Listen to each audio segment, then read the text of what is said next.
The Abbott and Costello program, brought to you by Camel, the cigarette that's first in the service according to actual sales records. See if your throat and your taste don't make Camel a first with you, too. Find out for yourself. Listen to the great rhythms of Freddie Rich and his orchestra, the swingy singing of Connie Haynes, and that pop-eyed little weather prophet who saw the groundhog this morning and calmly said,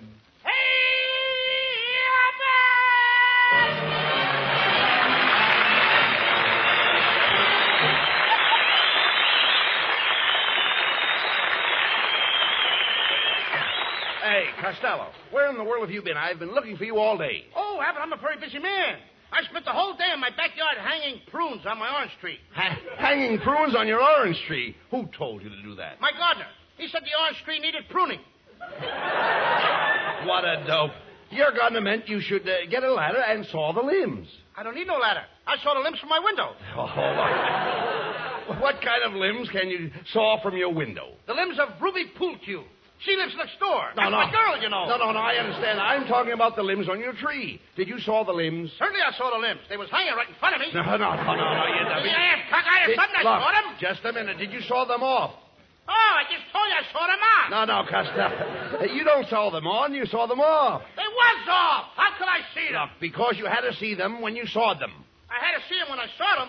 What kind of English is that? Costello, when I say saw, I don't mean the kind of saw you saw when you see. I mean the kind of saw you saw when you saw. Oh, you don't mean the kind of saw you saw when you see. You mean the kind of see you saw when you see saw. Now you've got it. I don't even know what I'm talking about. Costello, I'm trying to tell you how to prune a tree. Look, Costello, if you want your tree to grow good oranges, it's got to be trimmed before the sap rises. Before the sap rises? Yes. Mm-hmm. That's right. What time do you get up? Yeah. Will you talk sense? Look, what kind of oranges grow on your trees?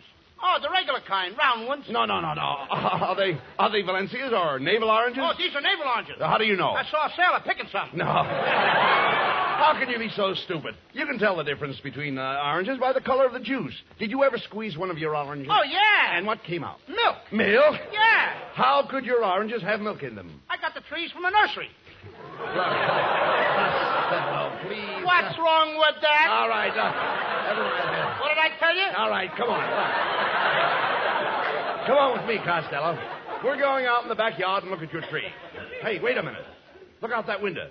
There's a big crow sitting up in your tree. Hey, Abbott, that crow's got a lot of nerve. Hand me my sawed-off shotgun. All right, here it is. Hey, wait a minute. This gun hasn't got any handle on it. How do you like that? I sawed off the wrong end. Watch what you're doing. You're pointing that gun right at me. Do you want to shoot me? Don't worry. I got my finger over the hole. Hey, stand back, Abbott. All right. I'm going to teach that crow not to eat my oranges. Watch me get him. Hey, was that a crow? That was the old buzzard that lives next door. Come on, Costello. Let's see what happened. Costello, that was your neighbor, Mrs. Beanbag. That's the one you shot. And here she comes. Oh! There you are, you little fat assassin. How dare you shoot at me when I was up in that tree putting oranges in my bucket? That'll teach you to keep your bucket out of my tree. After all, I'm tired of people stealing my oranges. Your oranges? My oranges! It so happens that your orange tree hangs over into my yard, and the law says that whatever hangs over my fence belongs to me. Oh, yeah? Yeah. Well, look at here, Mrs. Beanbag. Did you ever see a fat man standing at a bar? Yes. What about it? Does the part that hangs over the bar belong to the bartender?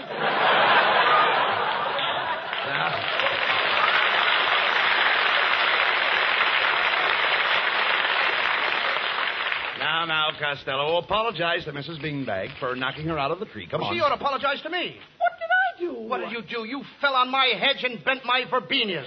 Costello, Not only that, you stamped on my...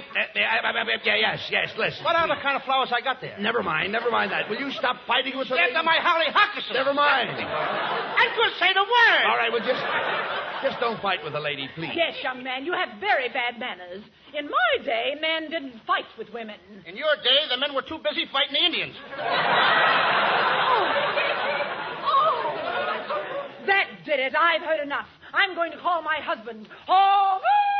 Oh, there you are. Homer, I've just been insulted. Come here and speak to this ruffian. Yeah, I'm going to speak to her. Speak to her. Yeah. All right, Homer, we're only on a half hour. Come on. speak to the... Hello, ruffian. Look, Mr. Beanbag, Costello made a very serious mistake. He shot at your wife. Oh, he made a worse mistake than that. What could be worse than Costello shooting at your wife? He missed her. Oh. Oh, no, Beanbag. You made a worse mistake than that. Yeah, what's that? You married her. Oh, yeah. Oh, Homer Beanbag, are you going to stand there while this man insults me? No, I'm not going to stand. Bring me a chair. I've had enough of both of you. Mr. Costello, I'm taking you into court. I'll teach you to fire your shotgun at a defenseless woman. All I was doing was picking a few oranges. Picking a few oranges? Now, look here, Mrs. Beanbag. I've been watching you for weeks. I didn't mind when you reached up and took a few oranges for breakfast. I didn't even mind the times when you came out and filled your apron with my oranges. But today, when you climbed my tree with your bucket and hung from a branch by your nose so you could pick with both hands, you not only impute on my citrus grove, but you have filched my marmalade.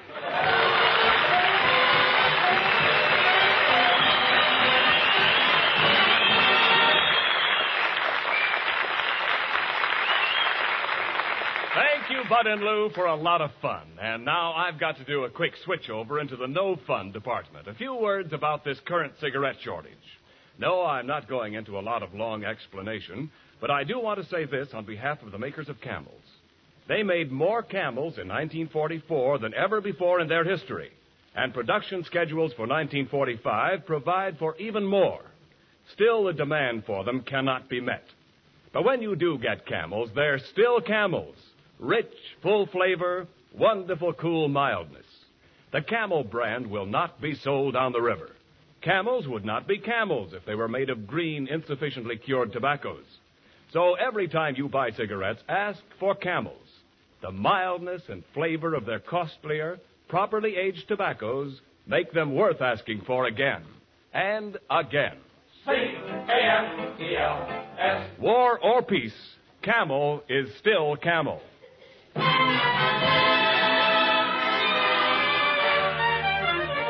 Camel Cigarettes now presents Freddie Rich with a wonderful arrangement of Begin the Beguine.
The Court of Common Pleas is now in session. The case of Mrs. Bessie Beanbag versus Lou Costello. The prisoner is charged with perforating Mrs. Beanbag's bucket.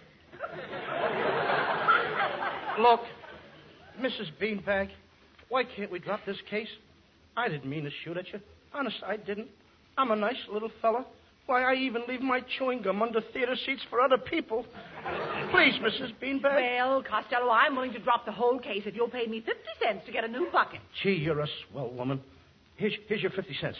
No, you don't, Costello. Abbott, let me pay the 50 cents. You'll do nothing of the kind. I said her into this. Let me pay her. I said no. Now, listen. If you give that woman that money, it shows you're guilty. We're going to fight this case. I've hired you a lawyer. I am Grandi. As a lawyer, I am dandy. Hey, look. It's Kitzel. Yes. Hey, Abbott, now get this guy out of here. I'll get my Uncle Artie Stebbins to defend me. This Kitzel ain't no lawyer. Now, just a second, Mr. Can't smell you. Can't smell me. Yeah. Costello! All right, well, I have you to know I happen to be one of the greatest legal minds in the world. In my first case, I defended Dreyfus. Alfred Dreyfus of Devil's Island? No, reckless Dreyfus from Coney Island. Oh, now don't get that stuff, Kitzel. You don't look like a lawyer to me. Oh, Pish-Pash, you don't look like a lawyer to me. And why don't I look like a lawyer to you? You've got your hands in your own pockets.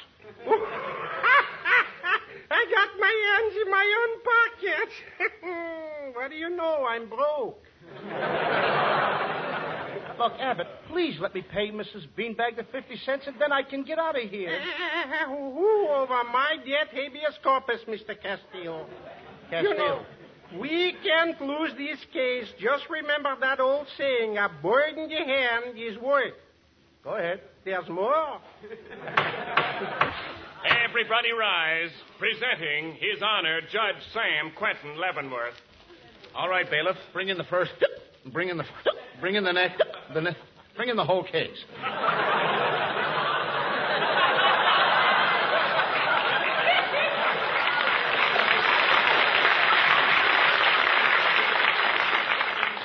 Your Honor, I am representing the defendant, Mr. Castoria. Now it's Castoria. Yes. Now, it seems that my client took a shot at a poor defenseless woman while she was picking oranges out of a tree. He knocked her to the ground, ruined her bucket, and did her great bodily injury. The defense rests. Kitzel, wait a minute. Whose side are you on? Quiet, Costello. Kitzel knows what he's doing. You say that you know the judge and I are old friends. I call him Morris. Well, Morris will give me the chair. Now, Abbott, will you please give Mrs. Beanbag the 50 cents? Mr. Kitzel, you may proceed with your questioning. Thank you, Your Honor. Now, Mr. Castellanets. Now, I'm a musician. Do you promise to tell the truth, the whole truth, and nothing but the truth? I do. Your Honor, we plead insanity. Kitzel, what's the idea? Costello, he's taking advantage of the law. He's making use of the insanity clause. But I don't believe in insanity clause. That's the way it's written. The court finds the defendant, Lou Costello, guilty as charged. He will pay Mrs. Beanbag 50 cents or serve 30 days in jail. Abbott, please let me give this woman her 50 cents. Oh, no, you don't. No, sir, you know, because we're going to appeal this case to a higher court. Don't forget the words of that great poet, stone walls do not a prison make, nor iron bars a cage. Yes, and don't forget the words of that other great poet, Tom Zizimus. He says 30 days has September, April, June, and Lou Costello.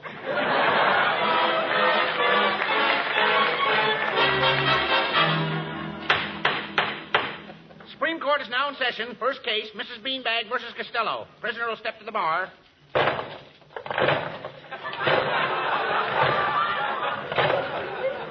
Costello, are the chains heavy? Abbott, would you mind holding up this 500-pound ball? Why don't you please let me pay Mrs. Beanbag the 50 cents? Your Honor, I would like to ask my client just one question. Request granted. Thank you. Now, Mr. Cantaloupe, tell the jury, where were you on the afternoon of February 1st? I was home. Oh, you poor boy. You should have been with me. I had a wonderful time. You know I had 2 bottles of Sepning. Seppening? Yeah. What's happening? Nothing much. What's happening with you? The defense rests. Alcatraz, here I come. The court has considered the new evidence in this case. Prisoner Costello, when you fired your shotgun at Mrs. Beanbag, some of the buckshot lodged in the oranges. The woman's husband, Homer Beanbag, ate one of the oranges and died of lead poisoning. Therefore, Lou Costello, you are found guilty of murder in the first degree, and it is the sentence of this court that you shall spend the term of 99 years at hard labor. Costello, do you have any last request to make before I send you away? Yes, sir. Don't fence me in.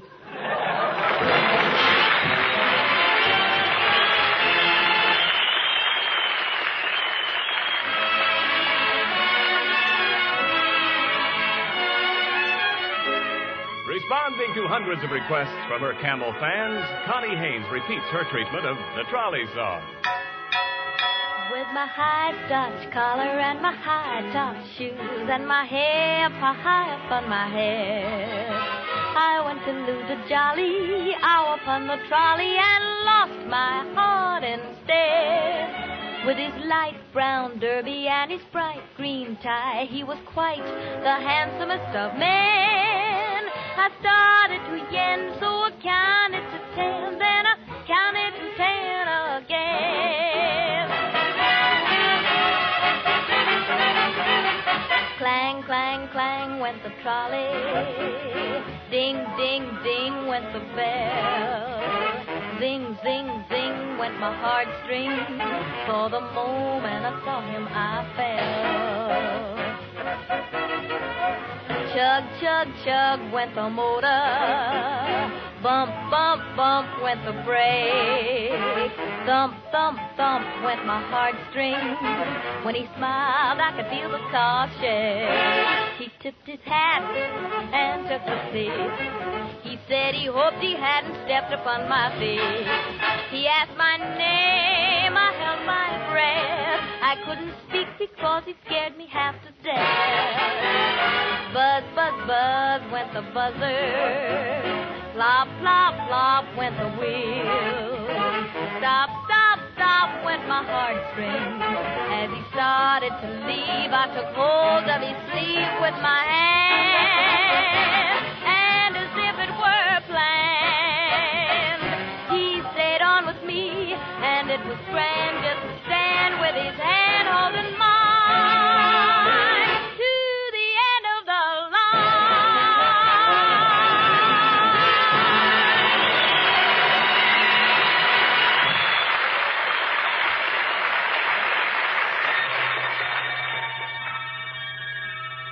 Package of Camels, please. Certainly, sir. Or would you like a carton? Or a couple of cartons? Wake up, chum. 8 o'clock. Oh, what a lovely dream. Those good old days. But now, well, let's face it, Camel is a hard brand to get, in spite of the fact that the makers of Camels have been turning out more cigarettes than ever before in their history. But when you do get Camels, they're still Camels. This brand will not be sold on the river. You can count on that. Only the choicer tobaccos properly aged go into Camels. So every time you buy cigarettes, ask for Camels. The mildness and rich, full flavor of their costlier tobaccos make them worth asking for again and again. C-A-M-E-L-S. Camels. War or peace, Camel is still Camel.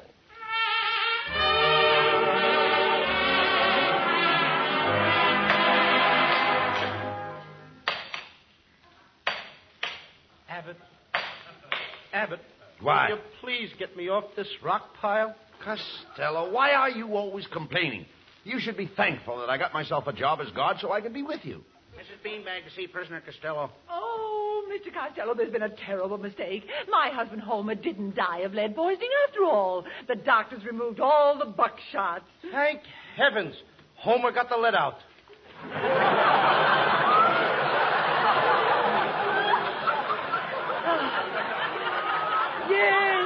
Yes, I'm so happy. Tomorrow morning you can walk out of here a free man. Guard, put the prisoner in his cell until morning. All right. Costello, in you go.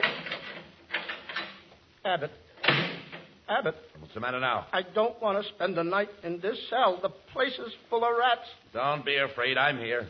I know it, but it's the little rats I'm afraid of. Abbott! Now, Come back here now. There's another guy in my cell. Look at the looks of the guy. That's your cellmate. What's the matter? He'll be glad to have you for company. See you later, Costello. So long. Looks like he's got company already. What a raggedy individual. What are you in here for, partner? Huh? Oh, I beg your pardon. I didn't realize you were talking to me. Thank you for calling me partner. Those are the first kind words I've heard in years.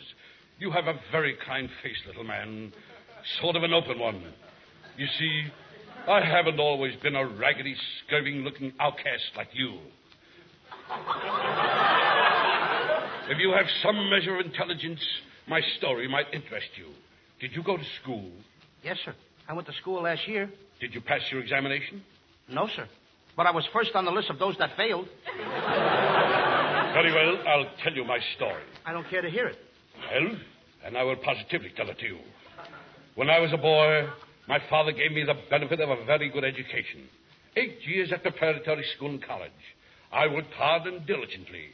I soon became a success and settled down in a small and thriving community. And then I met her. We were married.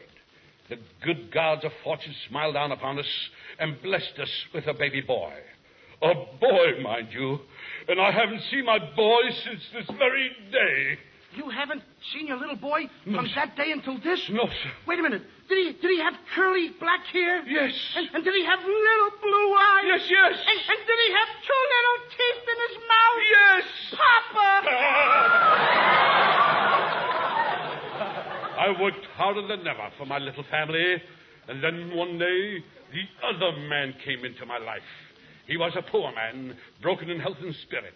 I welcomed him into my home gladly. I said, make my home your home. And he did. Oh, you poor man. One day I returned from work to find that home was no longer home. Do you know what it was? Third base? No. Shortstop? No. Second base? No. My home was an empty shell. My wife, the baby, and the stranger had fled. Then I started a search that lasted for years. I followed them around the world. Honolulu, China, Singapore, India. Then one day on the banks of the river Pocomoco, I found him. When I saw him standing there, all the hatred, all the pent-up emotion of years' suffering dwelled up within me. So with murder in my heart,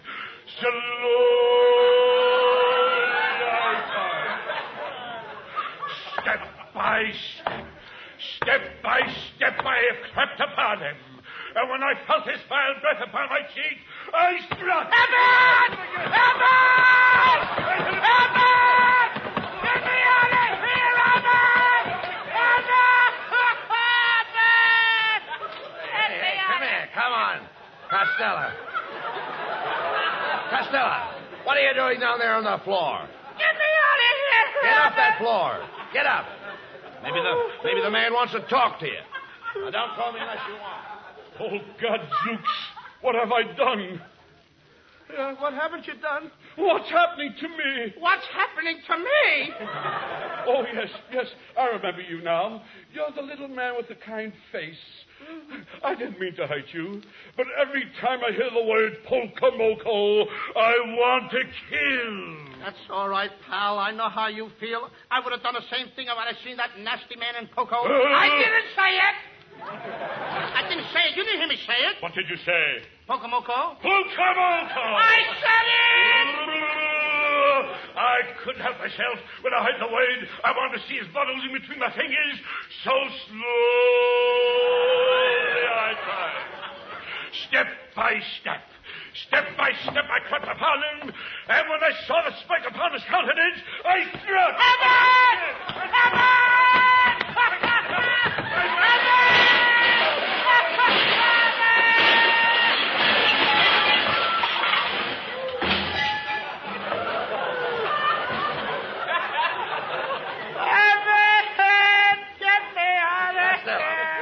Costello, what are you doing on that floor? I put you in here to keep the man company. Get me Now out. get up.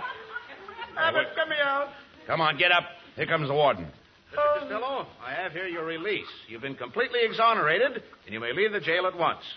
Well, Costello, shake hands with your old cellmate and let's get going. Not me. I don't think I'd better go near that guy, Abbott. He eats too many Wheaties. Oh, nonsense. He looks like a nice old man. He might have been a nice old man once, but something must have happened to him at Poco. I didn't say it! This guy's trying to get me to say that word, Abbott, and I don't want to say it. What word? The word. What word is that? Sounds like Pocahontas. Pocahontas! Pocahontas! What word are you worrying about? What is it? It sounds like Pocahontas. Well, what is it? Pocamoco.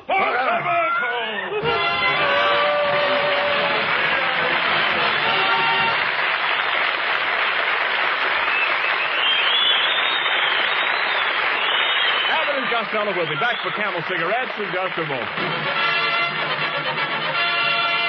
Thanks to the Yanks of the Week. Tonight we salute Lieutenant Betty Barry of Forest Hills, Long Island. Just awarded the Air Medal for meritorious achievement in the China-India-Burma Theater. She is one of the first women in this area to be given this coveted decoration. In your honor, Lieutenant Barry, the makers of Camels are sending to our fighters overseas 400,000 Camel cigarettes.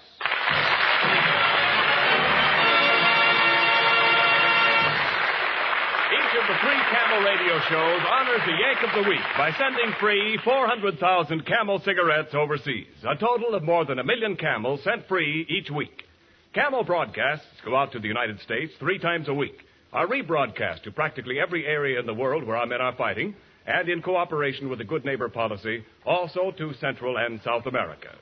Listen tomorrow to Jimmy Durante and Gary Moore. Monday to Bob Hawke in Thanks to the Yanks.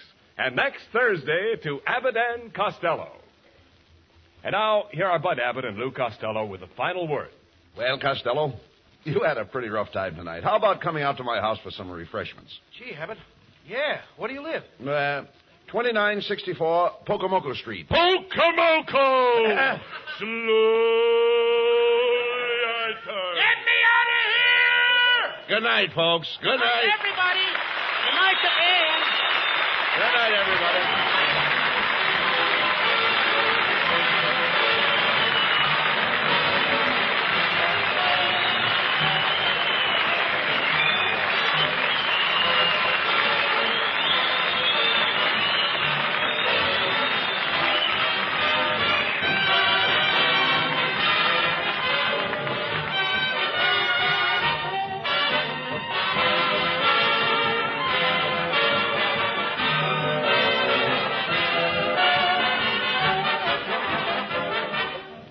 Be sure to tune in next week for another great Abbott and Costello show. And remember, Camels are worth asking for every time.